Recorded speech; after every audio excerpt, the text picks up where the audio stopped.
ये मोबाइल तो बड़ा तबाह करके रखा है। एक आदमी बकरी बेच के मोबाइल लिया, बकरी बेच दिया, मोबाइल लिया, और उसका मोबाइल बाथरूम में लगता था, टावर वहीं पकड़ता था, घर में टावर नहीं पकड़ता था। तो जब भी बात करना हो तो बाथरूम में घुस जाता था। तौबा तौबा। मुख्तसर सा वक्त है, अगर आपकी इजाज़त हो तो एक दो शेर सुना दें। भाई सुनेंगे? रहमत के बरसते हैं, रहमत के बरसते हैं अनवार मदीने में, रहमत के बरसते हैं अनवार मदीने में, रहमत के बरसते हैं अनवार मदीने में, रहमत के बरसते हैं,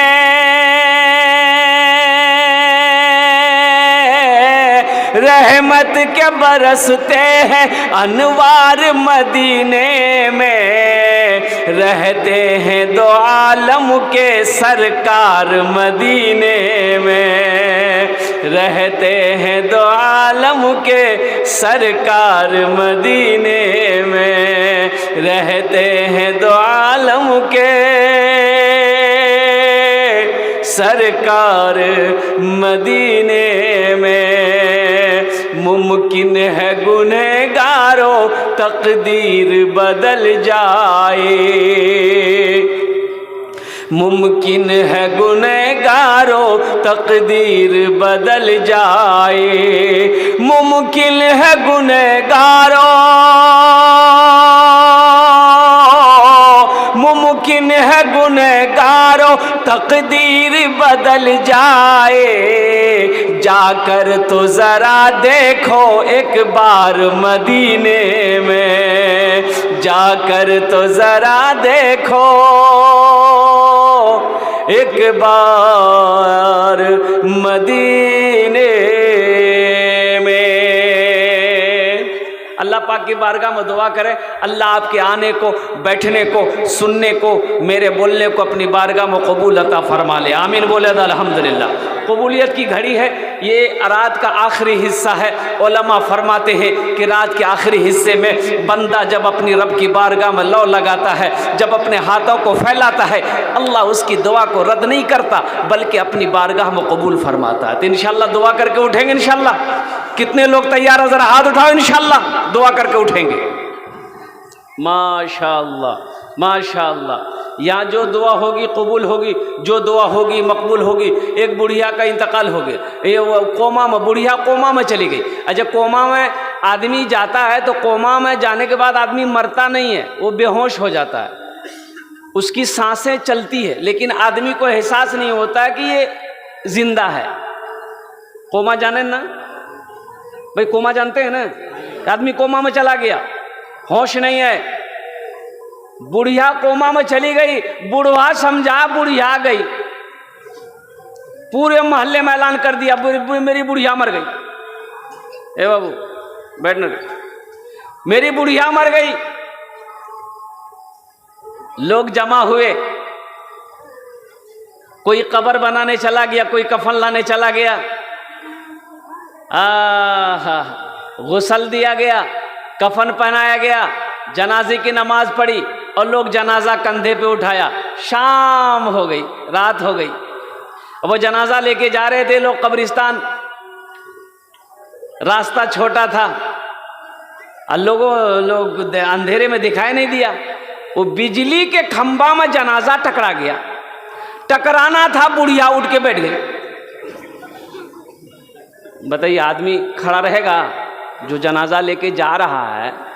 और कोई जनाजा अगर उठ के बैठ जाए तो आदमी टिकेगा वहाँ? 80 की स्पीड से भागा सब। बोलो बाप रे बाप, ये जिन्नात चिकेगी हो, ये बुढ़िया उठी के बैठी गलो चिके। बुढ़वा बेचारे लेके आए, बड़े खुशी का इजहार किया कि बुढ़िया मेरी जिंदा हो गई। कुछ महीनों के बाद बुढ़िया फिर मर गई, हकीकत में मर गई, इंतकाल की बेचारी, कोमा में नहीं गई, हकीकत में मर गई। फिर लोग जमा हुए, गुसल दिया, कफन पहनाया, जनाजा पढ़ा।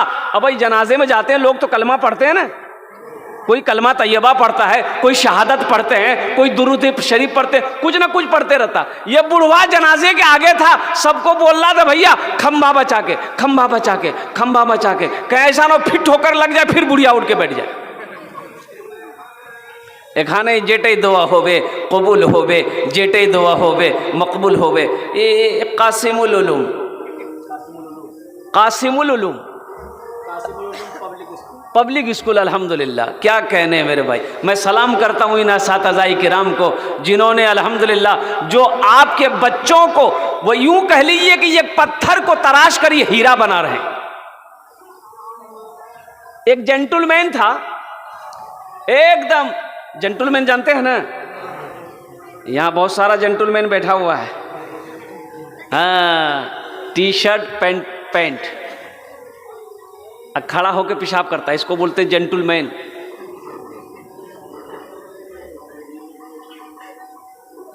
शूट बूट में कोट पैंट पहन के मेहमानी गया ससुराल। एक बुढ़िया ना, उसका बेटा परदेश में रहता था, ये खत आया था एक जगह। पहले ज़माने में, अभी तो मोबाइल है ना, अभी वायरलेस है, मोबाइल है। पहले ज़माने में मोबाइल नहीं था। हम लोग जब पढ़ते थे बनारस में, आगरे में, लखनऊ में, तो खत जाता था, खत लिखते थे, खत जाता था, खत पाते थे हम लोग। तो मदरसा इस्लामी इरफानी महब्बत में वो काकोरी नदवे की शाख में जब थे, तो वहाँ का पोस्ट ऑफिस काकोरी में था, यानी 4 किलोमीटर पैदल जाते थे post office. Post office masters को पूछते थे कि कोई खत आया है मेरे नाम से। बच्चे लोग हम लोग पूछते थे कि जिनका कि मेरे नाम से कोई खत आया है, तो किसी का खत आता तो खत दे देते, नहीं आता तो बोलते नहीं अभी तक कोई खत नहीं आया। पैसा मनी ऑर्डर से जाता था, 200 रुपया 100 रुपया उस वक्त जाता था। 2 महीना 3 महीना का खर्च 100 रुपया 200 रुपया हुआ करता था। अभी तो मोबाइल है, वायरलेस है, अल्लाह अकबर कबीरा। व्हाट्सएप पे बात कर लो, फेसबुक से मैसेज दे दो, और इंस्टाग्राम से मैसेज दे दो। एक बुढ़िया खत लेके दौड़ी, देखा लड़का शूट बूट में है, पढ़ा लिखा लड़का होगा। बेटा बोला कि बेटा ये खत मेरा पढ़ दो जरा सा, क्या लिखा है। ये लड़का खत को खोला, अब खोल के देखने लगा, देखते देखते रोना शुरू कर दिया, सारों कतार रोने लगा। बुढ़िया घबराई कि लगता मेरा बेटा को कुछ हो गया, बुढ़िया रोने लगी। अब वो बुढ़िया के साथ बुढ़िया की बेटी आई, वो रोने लगी। अब वो पड़ोसी जो जमा हो गए, सब रोने लगा, सब रो रहा। तो सब पूछा करे भाई इसमें लिखा क्या है, बेटा बीमार हो गया कि मर गया, तुम रो कह रहे हो। तो नौजवान वो अपने आंसू को पोंछा, बोला अरे आप लोग मत रोइए। बोला फिर तुम कह रो रहे हो, खत में क्या लिखा। बोला खत में सब खैरियत लिखा है, लड़का आपका बहुत अच्छा है, वो पैसा भेजा, तो फिर तुम रो क्यों रहे हो। तो नौजवान बोला रो इसलिए रहे हैं कि हमें पढ़ने नहीं आता, हमें पढ़ना नहीं आता, इसलिए रो रहा हूं कि काश उस वक्त बचपने में पढ़ लेते, लिख लेते, तो आज ये शर्मिंदगी उठानी नहीं पड़ती। इसलिए मैं अफसोस से मैं रो रहा हूं कि काश मैं पढ़ा लिखा होता तो इस खत को पढ़कर आपको सुना देता। इसलिए मेरे नौजवानों, मेरे बच्चों, तालीम हासिल करो। एक बात याद रखना, बगैर तालीम का कोई गुजारा नहीं है। इल्म नहीं है, अच्छा बगैर इल्म का आप खुदा को भी नहीं पहचान सकते ना, अल्लाह को नहीं पहचान सकते आप। अल्लाह का पैगाम क्या है कि इतनी मोटी किताब, इतनी मोटी किताब, इतना, वो समझ लीजिए कि पैगाम वो जो है, इतना बड़ा पैगाम अल्लाह ने जो भेजा है कुरान की शक्ल में। भाई कभी आपने कोशिश किया कि भाई इसको हम सुने तो सही, अल्लाह का पैगाम क्या है। अच्छा एक बात बताइए, ज़मीन के बारे में अगर आपको कोई कागज़ मिल जाए पूर्णिया से, इंग्लिश में लिखा हो कि आपके ज़मीन कहीं से कुछ गलत है, ये ज़मीन आपको छोड़ना पड़ेगा, वो कागज़ आपके हाथ में मिल जाए तो आप क्या कीजिएगा, वो कागज़ को पढ़ा के सुनिएगा कि नहीं छोड़ दीजिएगा। बोलिए भाई, सुनिएगा ना। कोई दलील अगर गड़बड़ा जाए ज़मीन का तो फिर आप कितना परेशान होइएगा। ये वकील को पकड़ो, वो मुंशी को पकड़ो, ये पढ़ा लिखा को पढ़ो, ये मास्टर साहब को पकड़ो। अरे जल्दी हमको सुनाइए, इस पेपर में लिखा क्या है? जमीन वाली बात है, संपत्ति वाली बात है, दौलत वाली बात है, खेत वाली बात है। जरा हमको इस पेपर को पढ़कर सुना दीजिए कि आपने कभी सोचा कि अल्लाह ने जो ये कुरान भेजा है इसमें क्या अल्लाह का पैगाम है, क्या अहकाम है? कभी आपने कोशिश किया? दरअसल पढ़कर, पढ़ने नहीं जानते तो सुने तो सही क्या लिखा है, कभी कोशिश किया? अल्लाह पूछेगा नहीं भाई? अल्लाह पूछेगा कि नहीं भाई? कुरान का हक यह है कि उसकी तिलावत किया जाए, उसके ऊपर में अमल किया जाए। कुरान का हक यह है उसको पढ़ा जाए, उस पर अमल किया जाए। क्या आपने कभी कोशिश की कुरान सुनने की, कुरान पढ़ने की? कभी कोशिश की? हम तो बोलते नहीं, हम तो पढ़े लिखे नहीं हैं, हम तो जाहिल हैं, हमने ना पढ़नी, हम ना पढ़नी, हाँ हम पढ़ लिखल लिखे, हम जाहिल बानी। तो भाई आपने कभी कोशिश किया? क्या पढ़ने की कोई कैद है भाई? पढ़ने की कोई कैद है? एक बहुत बड़े मुहद्दिस गुजरे, बकरी चराते थे, बकरी, और उनकी जो बीवी थी ना, बड़ी गर्म मिजाज की थी, वो अहमियत ही नहीं देती थी। ये जाहिल थे, बेचारे जाहिल थे, बकरी चराते थे, उसी से घर की परवरिश होती थी, रोटी रोजी का, लेकिन बीवी अहमियत नहीं देती, बड़े दिमाग की गर्म। एक बार बैठ करके खाना खा रहे थे रात में, बीवी को गुस्सा आया, एक चम्मच उठाई, मारी चम्मच सर में, खून निकल गया। बड़ा गुस्सा आया, लेकिन गुस्सा तो आया लेकिन कुछ कर नहीं सकते। वो उठे वहां से और घर से निकल गए, और उसके सुबह होके कल होके सफर करना शुरू कर दिए। बगदाद पहुंचे। बगदाद पहुंचने के बाद मदरसे में गए। मदरसे में जाने के बाद आपने आलिम से मुलाकात क्या? हजरत मैं पढ़ना चाहता हूं, मैं पढ़ना चाहता हूं। तो जो बच्चे बैठकर पढ़ रहे थे वो देखा, बोला तो बुढ़वा आया जो पढ़ रहे लिए, इतनी बड़ी बड़ी दाढ़ी,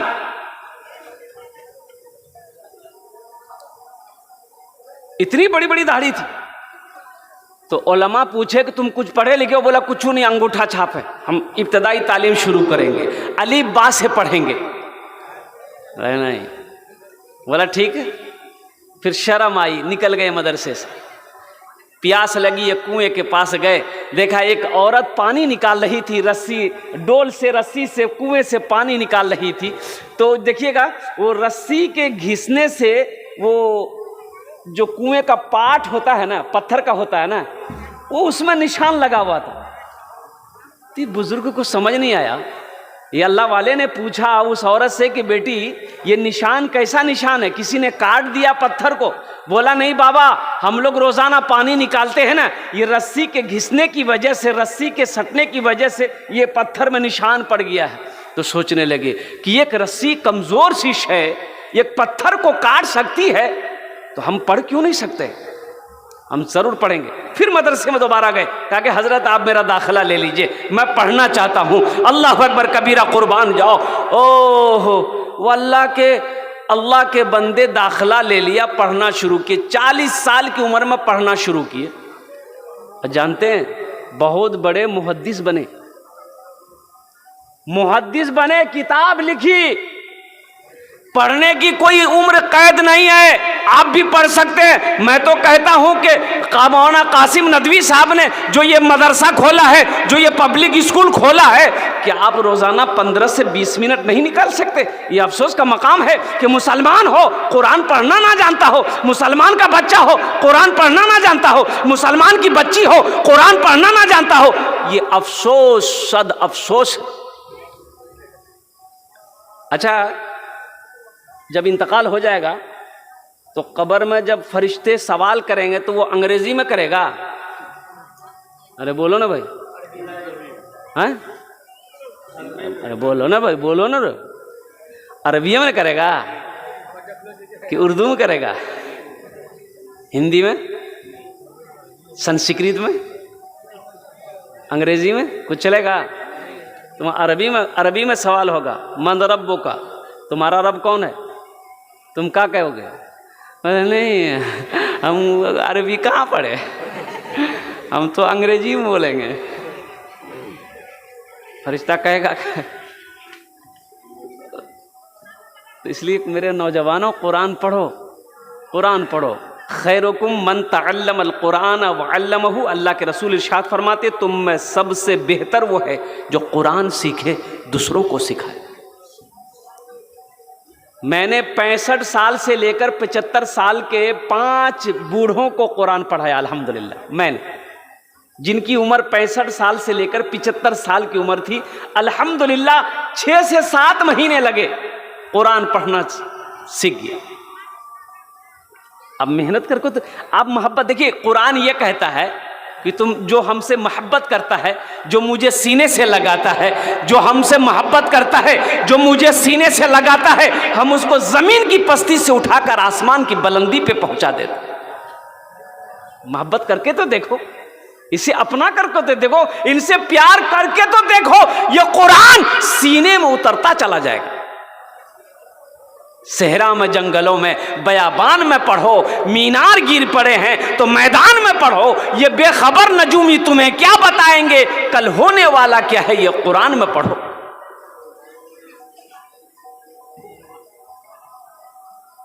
दुनिया कुरान को पढ़कर साइंसदान बन गई। लोग कुरान की उंगली पकड़कर चांद पर पहुंच गया, और कुरान मेरे लिए आया था। आज हम भटक रहे हैं। आज मेरे घर में बरकत नहीं है, जानते क्यों नहीं है? हम शिकायत करते हैं, हजरत मेरे घर में बरकत नहीं, दुआ कर दीजिएगा। उलझन बहुत है, परेशानी बहुत है हजरत, परेशानी बहुत है, घर में सुकून नहीं है, घर में चैन नहीं है हजरत, दुआ कीजिएगा। चैन वाली किताब थी, तुमने उसे तिलावत करना छोड़ दिया। बरकत वाली किताब घर के अंदर में रखी हुई थी, तुमने उसे पढ़ना छोड़ दिया। अल्लाह अकबर कबीरा। इसलिए मेरे भाइयों, मेरे नौजवानों, मेरे बच्चों, मेरी माँ बहनें जो यहाँ पर आई हैं, मैं उनसे भी गुजारिश करूँगा कि खुद कुरान पढ़ो, अपनी बेटियों को भी कुरान पढ़ाओ, अपने बेटों को भी हाफिज आलिम बनाओ, अपनी बेटियों को भी आलिमा बनाओ। तो इंशाअल्लाह नौजवानों पढ़ोगे कुरान? भाई कुरान पढ़ेंगे? कितने लोग कोशिश करेंगे इंशाल्लाह कुरान पढ़ने की? हाथ उठाओ, इंशाल्लाह देखना चाहता हूँ। अल्हम्दुलिल्लाह। अच्छा, हाथ तो हम लोग बहुत जल्दी उठा देते हैं, हाथ उठाने में पीछे नहीं है। हाँ, देखिए बहुत ज़रूरी है मेरे भाई, मौत तो पीछे खड़ी है, मौत पीछे खड़ी है, कब मर जाए, कब मौत आ जाएगी कहना मुश्किल है। इसलिए मेरे भाइयों, नमाज़ों की पाबंदी हो और साथ ही साथ आखिरत की तैयारी हो। ये वो किताब है कि जिस किताब को छू लो, छूने का अल्लाह सवाब दे देगा। जिस किताब को देखो, देखने का अल्लाह सवाब दे देगा। जिस किताब को सुनो, अल्लाह सुनने का सवाब दे देगा। और जिस किताब को पढ़ो तो फिर उसका मकाम क्या कहने। अल्लाह के रसूल सल्लल्लाहु अलैहि वसल्लम इरशाद फरमाते, जो कुरान को देखेगा अल्लाह उसके गुनाहों को माफ़ कर देगा। सुभान अल्लाह बोले दा माशाअल्लाह। जो कुरान को देखेगा, जो कुरान को देखेगा, अल्लाह उसके गुनाह को माफ़ कर देगा। इसलिए मेरे नौजवानों, जब कुरान देखने से गुनाह माफ़ हो जाता है तो जो कुरान पढ़ेगा उसका मकाम क्या होगा? भाई जो कुरान पढ़ेगा उसका मकाम क्या होगा? देखने का ये अजर है, देखने का ये सवाब है, देखने की ये फजीलत है, तो पढ़ने की क्या फजीलत होगी। इसलिए अपने बच्चों को कुरान पढ़ाइए, खुद कुरान की तिलावत कीजिए। अल्हम्दुलिल्लाह सुम्मा अल्हम्दुलिल्लाह। भले ही एक वक्त भूखा रहना पड़े, लेकिन अपने बच्चों को तालीम से आरास्ता करो, अपने बच्चों को तालीम दिलाओ। अल्लाह के रसूल सल्लल्लाहु अलैहि वसल्लम 1450 साल पहले आपने इरशाद फरमाया था, अगर तुम्हें इल्म हासिल करने के लिए चीन जाना पड़े तो चले जाना, लेकिन जाहिल मत रहना। अपने बच्चों को जाहिल मत रखो, इसलिए कि बच्चा अगर जाहिल रहेगा तो यही बेटा बड़ा होकर बाप को खंबा में बांधकर मारता है। पढ़ा लिखा बेटा कोई बाप को गाली देता है, नाफरमानी करता है? बोलो भाई, आपने कभी सुना कि बेटा इंजीनियर है, बेटा डॉक्टर है, बेटा मौलवी साहब है, बेटा मुफ्ती साहब है, बेटा हाफिज साहब है, बाप को गाली दिया है, बाप को खुट्टा में बांध के मारा है? नहीं मिलेगा। बेटा जाहिल था, बाप को गाली भी देता है, बाप को मारता भी है। एक बेटा बाप का गिरबान पकड़ा, ऐसे पकड़ा बाप को, बूढ़ा बाप था, ऐसे पकड़ा और घर से निकाल कर खींच कर लाया दरवाजे तक। बाप कहा कि बेटा बस करो, बस करो, ये गलती तुम्हारी नहीं है, ये मेरी गलती है, ये भूल तुम्हारी नहीं मेरी भूल है। बेटा मैंने भी अपने बाप को गिरेबान पकड़ कर खींच कर यहां तक लाया था, इसलिए कि मेरा बाप भी मुझे पढ़ाया नहीं था, और वही आलम तुम्हारा है कि मैंने तुम्हें तालीम नहीं दिया, मैंने तुम्हें पढ़ाया नहीं, जिसकी जाहिलियत की वजह से तुम मेरे गिरेबान में हाथ डाले हो, मेरे गिरेबान को पकड़कर तुम यहां तक खींच कर लाया। ये अल्लाह का बदला है मेरे भाइयों, मेरे नौजवानों। इसलिए अपने बच्चे को तालीम से आरास्ता करो, अपने बच्चे को तालीम दो, अपने बच्चे को कुरान पढ़ाओ, अपने बच्चे को अंग्रेज़ी पढ़ाओ, अपने बच्चे को हिंदी पढ़ाओ, अपने बच्चे को संस्कृत पढ़ाओ, जो भाषा हो, तालीम जो भी हो, लेकिन सबसे पहले अपने बच्चे को कुरान पढ़ाओ। मौलाना कासिम साहब से बात हुई कि जो ये मदरसा आपका का स्कूल है कासिमुल उलूम जो है, ये पब्लिक स्कूल, अल्हम्दुलिल्लाह अब यहाँ पर हॉस्टल शुरू होने वाला है, हॉस्टल शुरू होगा और बच्चे हिफ्ज़ क़ैरत के बच्चे भी यहाँ दाखिला लेंगे अल्हम्दुलिल्लाह सुम्मा अल्हम्दुलिल्लाह। और बाज़ाते तौर पर एक तरफ से यूँ कह लीजिए कि मदरसे का शक्ल इख्तियार करेगा, जहाँ पर क्या कहते हैं कि हॉस्टल का निज़ाम भी रहेगा, बच्चे हिफ्ज़ क़ैरत भी करेंगे अल्हम्दुलिल्लाह। तो अपने बच्चों को यहाँ पर एडमिशन करवाइए, अपने बच्चों को यहाँ पर पढ़ाने की कोशिश कीजिए, और साथ ही साथ ये भी कोशिश रहे कि इस स्कूल मदरसे का खास कर ध्यान रखें, सीजन में जहाँ तक हो सके ताउन करें, ताकि अल्हम्दुलिल्लाह सुम्मा अल्हम्दुलिल्लाह आज ये मदरसे की शक्ल में है, कल अल्लाह ताला इसे क्या कहते हैं कि एक बड़ा इदारा बना दे, इस इलाके के अंदर में इसका नाम रोशन हो। तो जब तक आप ताउन नहीं करेंगे, जब तक आप इस पर ध्यान नहीं देंगे, ये तरक्की नहीं कर सकता है, आगे नहीं बढ़ सकता है। इन्हीं चंद कलिमात के साथ हम ज़्यादा आपको परेशान नहीं करेंगे। मैं समझ रहा हूँ कि वक्त ज़्यादा हो चुका है। मेरे भाइयों, कुरान पढ़िए, दूसरों को सिखाइए, कुरान सीखिए, दूसरों को सिखाइए, कुरान पढ़िए, दूसरों को पढ़ाइए। सबसे अच्छा इंसान वो है, सबसे बेहतर इंसान वो है, सबसे अफजल इंसान वो है। घर में बरकत चाहते हैं, कुरान की तिलावत करो। मेरी माँ बहनों, घर में बरकत चाहती हो, कुरान की तिलावत करो। घर में बरकत, अल्लाह के रसूल इरशाद फरमाते हैं कि जिस घर में सूरह वाक़िया की तिलावत हो जाए, उस घर में कभी फाका नहीं होगा, उस घर में कभी फाका नहीं होगा जिस घर में सूरह वाक़िया की तिलावत हो जाए। अच्छा, आयतल कुर्सी कहती है, जो मुझे रात में, भाई आयतल कुर्सी जानते हैं ना, जानते हैं ना, अल्लाहु ला इलाहा इल्ला हुवल हय्युल क़य्यूम ला ताख़ुज़ुहु सिनतुन वला नौम लहू मा फ़िस समावाति व मा फ़िल अर्द मन ज़ल्लज़ी यशफ़अु इंदहु इल्ला बिइज़्नि यअलमु मा बैना अयदीहिम व मा ख़ल्फ़हुम वला युहीतूना बिशैइन मिन इल्मिहि इल्ला बिमा शाअ वसिअ कुर्सियुहुस समावाति वल अर्द वला यऊदुहु हिफ़्ज़ुहुमा व हुवल अलिय्युल अज़ीम।